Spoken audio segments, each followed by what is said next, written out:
4 PM news network में दोस्तों आपका स्वागत है। मैं हूं आपके साथ राशिद ज़हीर। ये चहमे गोइयां तो लगातार हो रही हैं कि ईवीएम में छेड़छाड़ हुई है। क्या हुआ है? महाराष्ट्र का वो फैसला मध्य प्रदेश और हरियाणा को लेकर के दोबारा से ताज़ा कर गया। मैं आपको योगेंद्र यादव की एक बड़ा संतुलित और थोड़ा चुनाव से जुड़े हुए व्यक्ति हैं।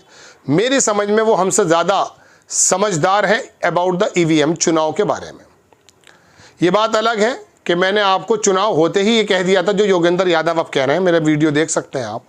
मैंने कह दिया था कि ज़मीन पर दिखना चाहिए था। उनका भी कहना यह है कि ज़मीन पर दिखा कुछ नहीं है। गांव ने और शहर ने एक सा व्यवहार किया, ऐसा आज तक नहीं हुआ। गांवों के अंदर भारतीय जनता पार्टी कमज़ोर रहती है, शहरों में थोड़ा मजबूत रहती है। लेकिन यहाँ तो एक सैड़ा मतलब वन टाइम में 6 रीजन है महाराष्ट्र के, एक सा ही वोट मिला है। उसकी बारिश में अजीत पवार भी फल फूल गए, शिंदे भी फल फूल गए और भारतीय जनता पार्टी भी उसी अनुपात में चली गई। उन्होंने कहा ऐसा तो 1-2 बार हुआ है कि लोकसभा के अंदर वोट कुछ कम मिला और विधानसभा में मिल गया। लेकिन वो 2 बातें मैंने जो आपसे शुरुआत में कह रहा था कि अगर इतनी ज़बरदस्त आंधी शिंदे के पैसों की बरसात की थी तो वो नज़र क्यों नहीं आ रही थी। मैंने कहा इस बात से मैं इनकार नहीं कर रहा हूँ कि पैसे से कुछ फ़ायदा हुआ। महिलाएं महाराष्ट्र के अंदर गुर्बत बेपनाह है, बहुत बुरे हालात हैं, बहुत बुरे हालात हैं। तो वहाँ 1500 रुपये माहवार और 7,500 रुपये गए, महिलाओं में गई, लेकिन वो प्रतिशत 2 है। मर्दों के बामुकाबले 4% ज़्यादा महिलाओं ने वोट किया। अब उसको आप करेंगे तो 2% आप आधा मान कर चलेंगे, क्योंकि टोटल वोट में 4% हुआ है तो आधा आधा कर लेंगे आप। अब योगेंद्र यादव ने मशीन पर सवाल खड़े कर दिए हैं। ये है असल बात। आपको मैं दिखाता हूँ, उन्होंने ट्वीट किया, कई सारे प्रोग्राम में वो आए। उन्होंने कहा महाराष्ट्र चुनाव का परिणाम पारंपरिक तर्क और चुनावी अनुमान से परे है। 14% का बड़ा अंतर भाजपा और महाविकास अघाड़ी के बीच, ये अंतर ऐतिहासिक और सभी अनुमानों से परे है। परंपरागत पैटर्न का टूटना, ग्रामीण शहरी क्षेत्रीय विभाजन जैसे परंपरागत पैटर्न इस बार पूरी तरह से गायब दिखे। जो बात मैंने आपसे कही थी, लोकसभा से विधानसभा तक का बड़ा बदलाव, कुछ ही महीनों में मतों का इतना बड़ा अंतर असामान्य और अभूतपूर्व है। ये संभव है। पुलवामा की घटना होती है 2018 में, मध्य प्रदेश मेरे ख्याल से 1-2 जगह हारे थे, 19 में जीत लिए थे, लोकसभा जीत ली थी। क्या ये केवल चुनावी रणनीति का परिणाम है या इसके पीछे कोई बड़ा एक्स फैक्टर है? चर्चा इन परिणामों के राजनीतिक और सामाजिक प्रभावों पर है। जब लोकल के यूट्यूब चैनल ने उनसे पूछा कि अगर आपको ये लगता है कि ऐसा है तो अब आप ये बताइए कि आपका शक कहाँ पर है, तो उन्होंने 4-5 बातें उनकी गिनाई हैं।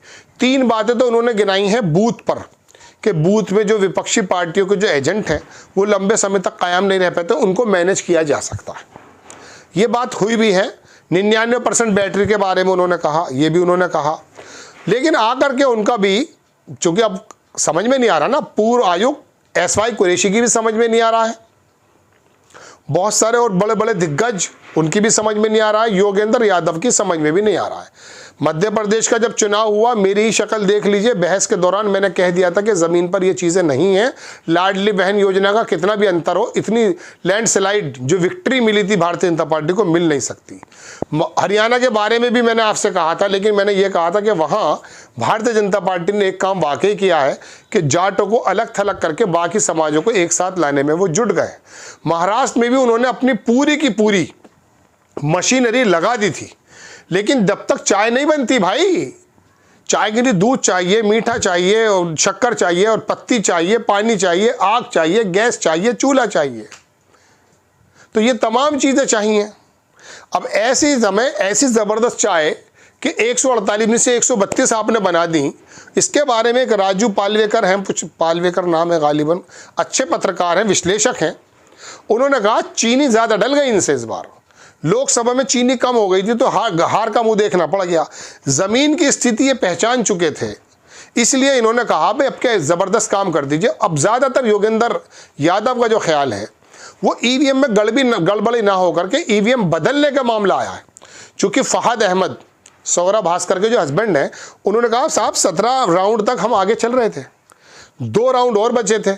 अब जो ईवीएम्स आई हैं उसके अंदर धड़ाधड़ भारतीय जनता पार्टी के वोट 3 गुना 4 गुना ज़्यादा निकलने लगे। वो सारी की सारी लीड पूरी हो गई। योगेंद्र यादव का इसके बारे में कहना कि ऐसा संभव है, क्योंकि वो ईवीएम हो सकता है उन्हीं एरिया से निकल कर आई हो जो हिंदुत्व को मानने वाले लोगों या भारतीय जनता पार्टी का मजबूत स्ट्रॉन्ग एरिया हो। लेकिन उसमें उन्होंने कहा कि जी बैटरी 99% चार्ज हुई है, ये शक का निशान है।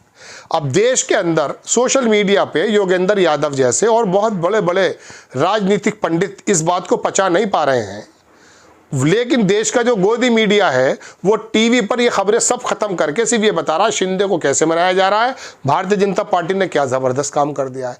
आपके सामने से विचार विमर्श ही हटा दिया गया। और दूसरी बात, यहाँ पर भी आ गए ये लोग, ये सोशल मीडिया पे भी आ गए। भाई रोक तो किसी को जा नहीं सकता, ये यहाँ पर भी आ गए। वो आ जाता है छोटे छोटे, क्योंकि उसको टीवी पे तो कोई देखता नहीं है। अब टीवी के जो व्यूज़ हैं वो ख़त्म हो चुके हैं, अखबार पढ़ना बंद कर दिया लोगों ने। सर्कुलेशन पता कर लीजिए, इस गोदी मीडिया के प्रिंट को और अखबार को और इसको मेन स्ट्रीम मीडिया को दरकिनार कर दिया। 50, 60, 70% लोगों ने कर दिया होगा, 50 तो गारंटी से कर ही दिया होगा मेरे अंदाजे के मुताबिक। बहरहाल सोशल मीडिया पर ये भी आ गए। अब इनके पास संसाधन बहुत हैं। वो लड़की आती है एंकर, पूरा मेकअप करके आती है, हम तो देखिए नॉर्मली बैठ जाते हैं आपके सामने, घर के पास ही बैठे हैं सोफे पे। तो बात ये है दोस्तों कि अब यहाँ पर भी आपको इन्फ्लुएंस किया जा रहा है, लेकिन फिर भी यहाँ पर सजग पहरेरी जिंदा है, हम जिंदा हैं, आप घबराइए मत। वो कहता है ना कि वो क्या कहते हैं कि तेरा भाई जिंदा है, कुछ तरह की बात है। टाइगर अभी जिंदा है, तो टाइगर जिंदा है। तो यूट्यूब के जो तमाम जो हम जैसे लोग हैं वो अपनी अपनी बातें करते रहते हैं। अब योगेंद्र यादव तो पढ़ा लिखा और एक बहुत ही ज़्यादा संजीदा व्यक्ति है, उसने अगर ये बात की और बाकी YS कुरैशी ने ये बात की है, तो अब दोस्तों वाकई महाराष्ट्र में तो गड़बड़ी के आसार बड़े लंबे हैं। कई सारे चैनल्स पर उन्होंने अपने इंटरव्यूज़ दिए हैं, वायर पर आए, तमाम जगह उनके लेख छपे हैं। और उन्होंने 5 बातों में जो बातें बताई हैं उसके अंदर 2 बातें EVM केयर यूनिट और चेंजेस करने का बात है। अब बात यह है दोस्तों कि अब आंदोलन बना करके राहुल गांधी क्या सड़क पर उतरेंगे? विपक्षी लोग क्या ऐसे ही फिर बेवकूफ़ क्यों बनते हो या बनाते भी क्यों हो? टिकट के वितरण में झगड़ा हम देखते रहते हैं यूँ करके, अरे यार 3 सीटें मिल गई, 5 सीटें मिल गई, ये हो गया। ये नाटक छोड़ो, जो मेन चीज़ है उसको पकड़ो, सड़क पर उतर जाओ। जैसा कि आंदोलन देश की एक मिजाज है, आपके साथ भारतीय जनता पार्टी का भी आधा वर्ग होगा जो चाहता यह है कि कम से कम दूध का दूध और पानी का पानी हो जाए। लेकिन आपकी अगुवाई तो करनी पड़ेगी ना, स्टेक होल्डर तो आपके हैं। भाई हमारा क्या है? भाई हम तो 5 किलो की लाइन में लगे हुए थे भाई, लगे रहेंगे। डंडा पीटेगा साइड में हो जाएंगे, डंडा हटेगा फिर लग जाएंगे। तो हमारा मसला नहीं है, हमारा जिस्मत तो लाइनों में लगना मरना खपना है। पहले से ही हो रहा है, खाली भारतीय जनता पार्टी के टाइम से थोड़ी ना हो रहा है। हम तो पहले से मरते आ रहे हैं भाई। मसला तो तुम्हारा है, तुम्हारे सियासन डोल रहे हैं। ये EBI और ED तुम्हें जिंदा नहीं छोड़ेगी, तुम्हें जो है बर्बाद करके रख देगी, जैसे किया है। तो जैसा आरोप लगता है, हम अपनी तरफ से नहीं कह रहे। तो आपको सड़क पर उतरना चाहिए, ये नहीं कि लंबे लंबे AC उसमें जाकर आप आराम करने लगे हैं। यार ट्विटर पर तो लिख दिया है, ट्विटर पर लिख दिया तो आपको घर बिठा देंगे ये लोग। आपको खबर कैसी लगी अपनी राय कमेंट्स बॉक्स में ज़रूर दीजिए। चैनल को सब्सक्राइब कीजिए, शेयर कीजिए। नेक्स्ट टाइम मैं किसी खबर के साथ हाजिर होता हूँ। जय हिंद।